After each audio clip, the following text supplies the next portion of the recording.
All right, so we flipped the steaks. See how we're getting this caramelization? See how we've got those crosshatch grill marks going on there?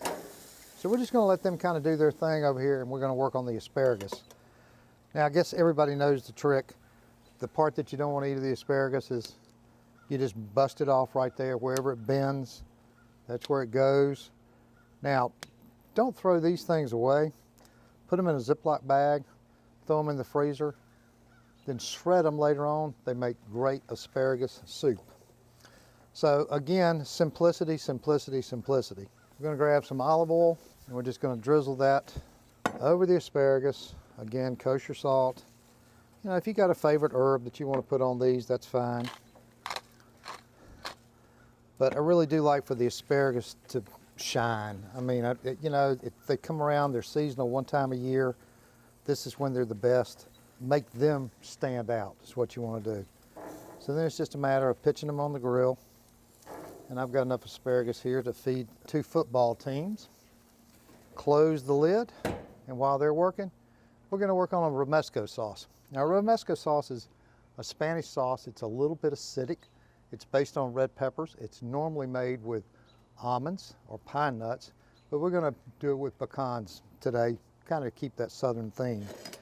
Now, all I've done with these peppers is blister them. I put these on the grill before I started cooking the steaks, and once they're blistered, that skin comes right off, and that's really all you have to do is just peel them like that, and they're ready to go. So, and it's also nice if you have a sink close by to wash your hands. So we've got a couple of peppers in here. We need some sourdough bread. We're just going to rip it up, throw it in. A pinch of red pepper flakes. You could put more in there if you wanted to. We're going to do about 2 tablespoons of red wine vinegar. Put that in there. And 3 or 4 cloves of garlic. Now I like to start this first with a little pulse action. I've got some pecans over here, or pecans, depending on what you want me to call them, that I've just roasted a little bit. Roasting pecans is really nothing more, or any nut for that matter, is putting them in a pan over medium heat. And as soon as you smell them, the essential oils have come out and you're sort of ready to go.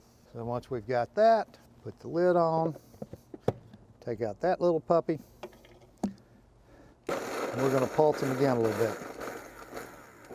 And then we're going to put a little bit, some olive oil in there to kind of get it going. We're just going to add the olive oil.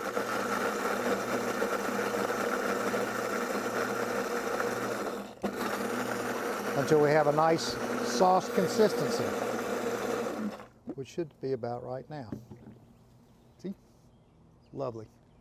Just thick enough to coat. And probably what I want to do is a little bit of salt, a little bit of pepper. Let's give it one more little pop.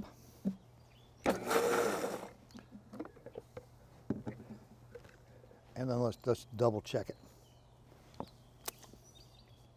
Holy moly. That's good. You want some? It's really good.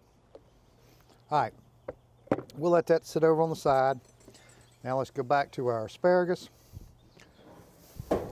Let's roll them around a little bit. Let's check our steak. I think we're getting close to being done on that. Are y'all always trying to figure out how done your steak is? You're poking it and prodding it with meat thermometers and all that? Show you an easy way. Rare. Medium. And in my vocabulary, if it's this done, throw it away, because that's way too done. Rare, medium to medium rare. Touch the meat. It's the best indicator and the quickest indicator of how done these steaks are. And right now, they're about medium rare, so we're going to take them off and let them rest. Now, one of the key things that you also need to do with a steak is to let it rest, or any protein for that matter. So we're just going to pull them off. We're going to loosely tin them with aluminum foil while we finish up everything else for the meal. What happens here is the juices have gone crazy. They've gone to the outside. And by letting them rest, the juices start coming back to the middle. If I cut that steak now, the juices for the steak would just go all over everywhere. And I think our asparagus are looking pretty good. We've got some light char here. I'm just going to stick them on this platter for a minute. Now, if you'll notice, these asparagus are not those pencil thin asparagus that a lot of people like to buy.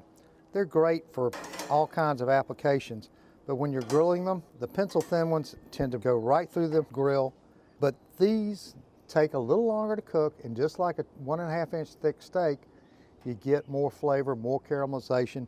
So I'm gonna put these over here, tint them with aluminum foil, and when we come back to Carolina Cooks, we're gonna finish the rest of this meal. We're gonna show you a really cool salad and a super compound butter for your steak. Come back to us.